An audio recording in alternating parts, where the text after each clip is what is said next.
Hoje, dia 1º de janeiro de 2024. Vamos dar uma olhadinha nas Escrituras a respeito do assunto que a maioria de nós recebemos nesse dia, ontem ou hoje. Que você tenha em 2024 saúde, prosperidade, que tudo ocorra bem, que tudo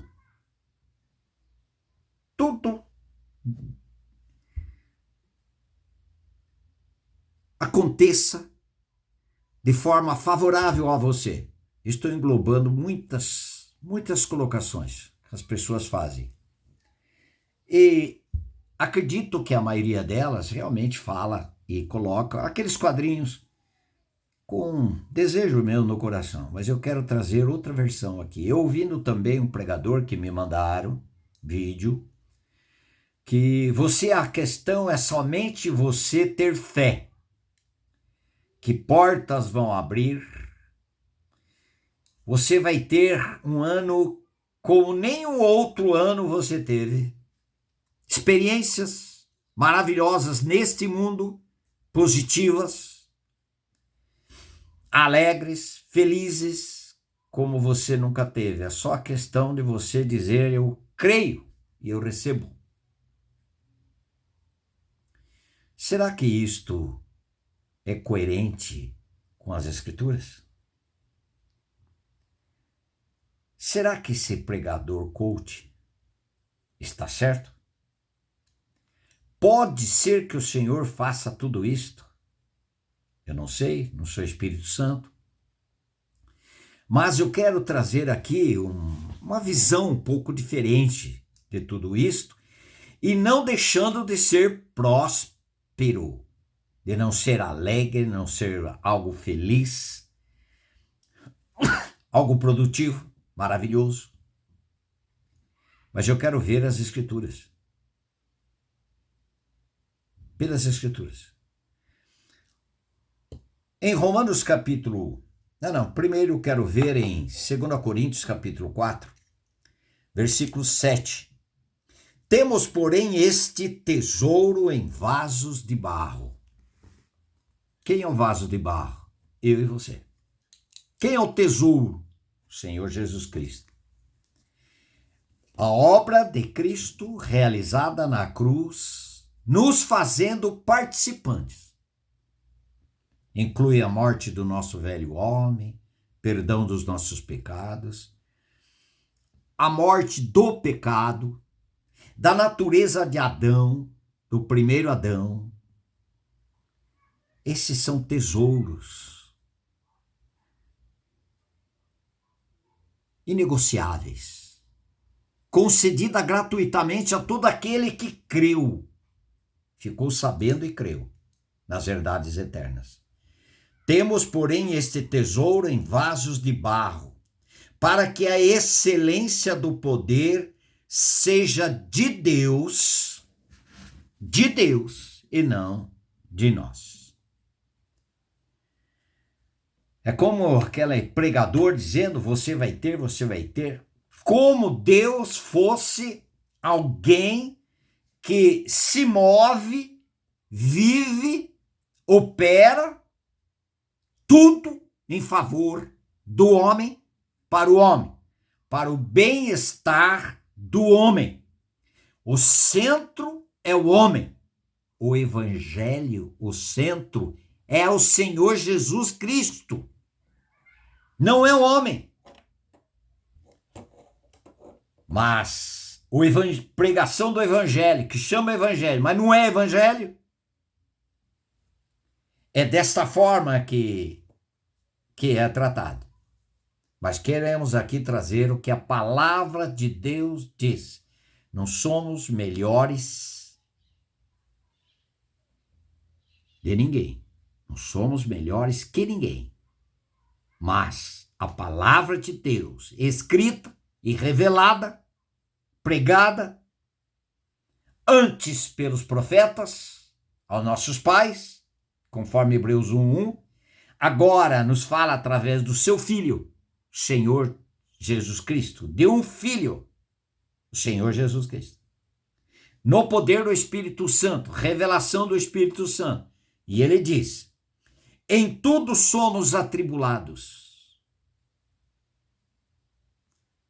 porém não angustiados, perplexos, porém não desanimados, perseguidos, porém não desamparados, abatidos, porém não destruídos, levando sempre no corpo o morrer de Jesus, trazer aquilo que o Senhor Jesus Cristo venceu lá na cruz, trazer para que possa ser vitória na nossa vida hoje. E não esqueça, cruz é sinônimo de morte.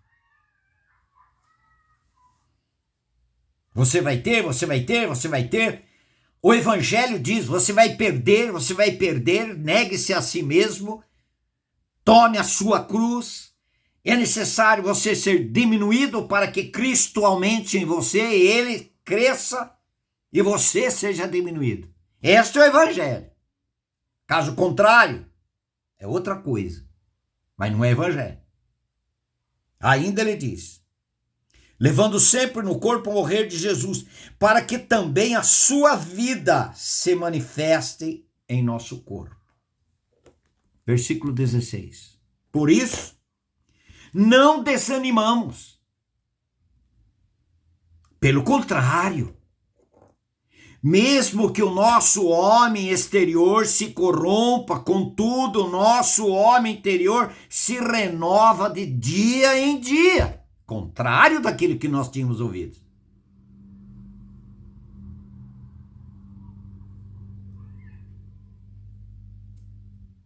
Porque a nossa leve e momentânea tribulação produz para nós eterno peso de glória, acima de toda comparação, não atentando nós nas coisas que se veem, mas nas que se não veem, porque as que se veem são temporais, e as que se não veem são eternas. O que mais diz a palavra do Senhor? Romanos capítulo 5.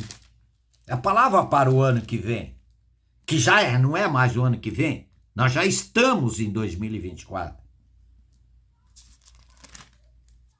Justificados mediante a fé, temos paz com Deus por meio do nosso Senhor Salvador Jesus Cristo, por intermédio de quem obtivemos igualmente acesso pela fé a esta graça, a qual estamos firmes e gloriamo-nos na esperança da glória de Deus. Olha o cristão como que ele espera sempre a glória de Deus, o bem-estar de Deus, a vontade de Deus, satisfazer o propósito de Deus para Deus. Mas essas pregações é satisfazer o propósito do homem para o homem, um bem-estar. Não é isso que a Bíblia diz. Mas ainda ele diz, e não somente isto, mas também nós gloriamos nas próprias tribulações. Tenhamos muitas tribulações este ano, em 2024, irmãos e irmãs. Por que estou dizendo isso? Nós estamos dizendo isso porque a Bíblia diz, sabendo que a tribulação produz perseverança. E a perseverança é uma experiência, uma maturidade espiritual. E a experiência é uma esperança.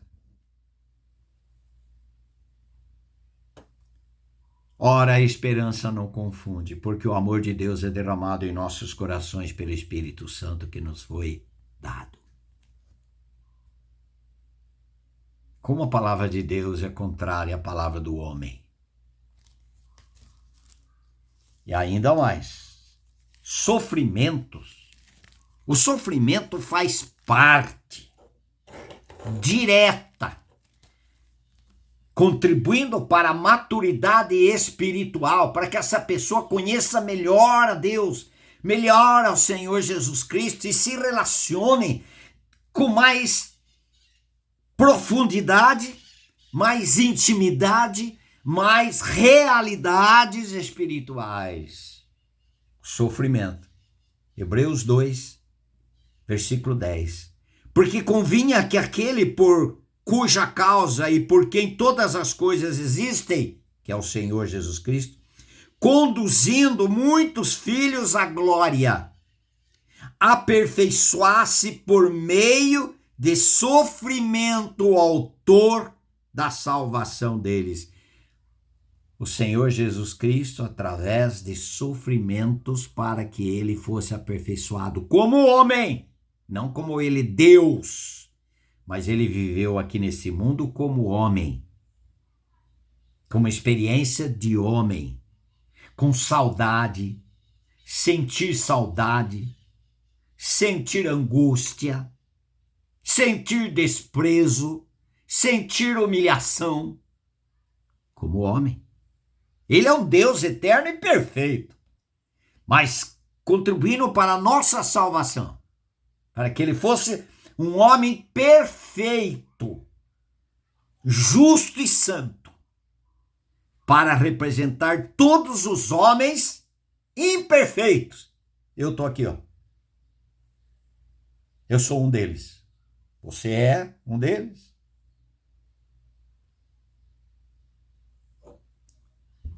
Sofrimento faz parte da vida do cristão.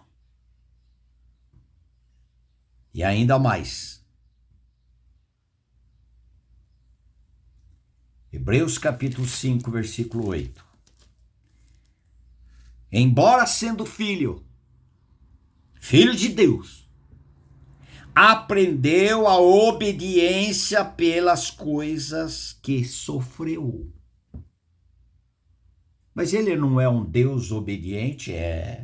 Mas como homem, ele precisava aprender a obediência. Aprendeu a viver pela fé. O Senhor Jesus Cristo, em tudo que ele operou e fez e realizou, foi pela fé. Por isso que ele foi obediente até a morte e morte de cruz. Como homem, ele não poderia ir lá na cruz como Deus, porque não poderia representar os pecadores. E ele se fez, Deus o fez pecado por nós, 2 Coríntios 5, 21. Ele se fez pecado por nós, para que nele, no Senhor Jesus Cristo, fôssemos feitos justiça de Deus. Ele foi aperfeiçoado por sofrimento. Você acha que eu e você não devemos passar por sofrimento para que possamos ser amadurecidos, aperfeiçoados, quebrantados, arrependidos, sermos filhos mais próximos? Para podermos responder favoravelmente a toda a obra divina? Mas outro mensageiro não fala sobre isso. Em 3 João, versículo 1 a 4. O presbítero ao amado Gaio, a quem eu amo de verdade. O apóstolo João escrevendo para Gaio, escrevendo para nós. Amado, acima de tudo, faço votos por tua prosperidade e saúde. Prosperidade em quê? E saúde, está preocupada a saúde física? Claro que Deus preocupa com as mínimas coisas na minha e na sua vida. Mas o Senhor, Ele se deu em favor da nossa saúde, do nosso bem-estar, do nosso contentamento, nossa alegria. Apesar de uma salvação, é alegria. Mas é para isso, alegria, bem-estar. Não. O Filho do Homem veio para buscar e salvar o perdido.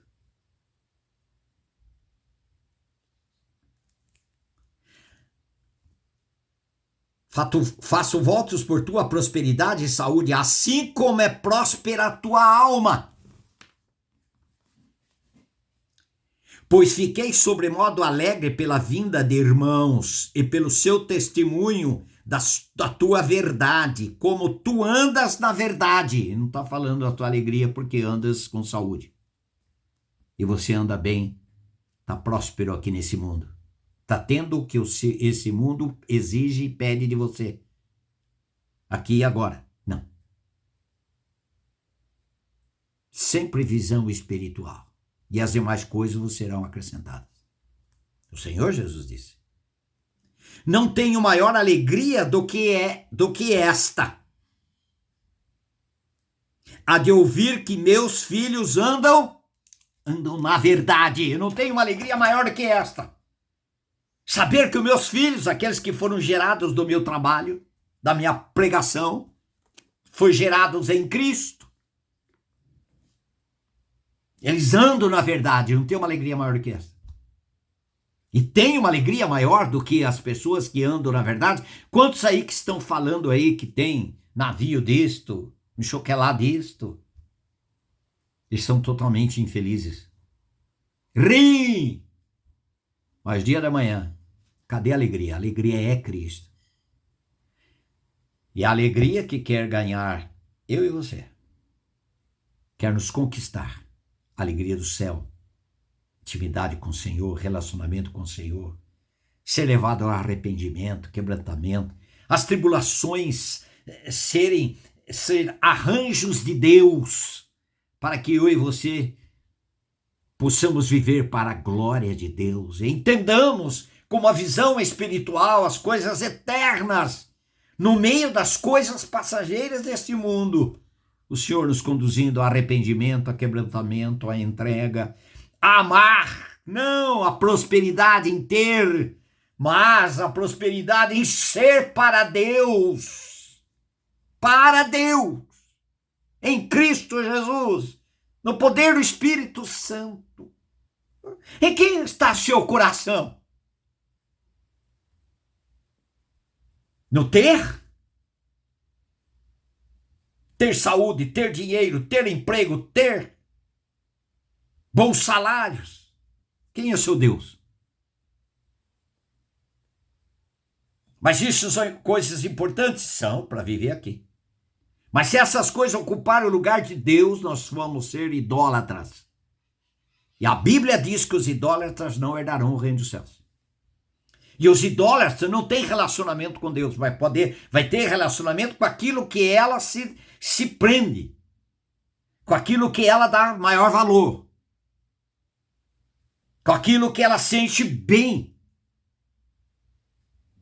Nós podemos sentir bem tendo coisas. Podemos. Desde que o nosso tesouro maior é o relacionamento com o Senhor Jesus Cristo. A pessoa de Cristo e sua palavra. E sua palavra.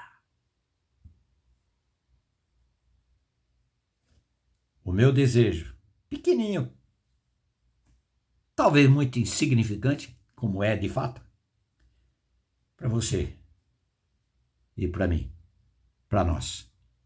Tribulações, até sofrimentos, mas que, no meio das tribulações, Ele possa estar nos livrando, no meio das tribulações, nos sofrimentos, o Senhor, graciosamente, possa estar trabalhando no meu e no seu coração, para que sejamos ainda mais dele, e amá-lo ainda mais, e querê-lo ainda mais, não pelos benefícios, mas sim por aquilo que ele é, a sua pessoa e obra, para que o Pai obtenha em nós o seu eterno propósito, ter filhos parecidos com o Filho dele. Eu e você sermos parecidos com Jesus Cristo. A família de Deus. Aleluia. Faça o seu comentário, se você quiser.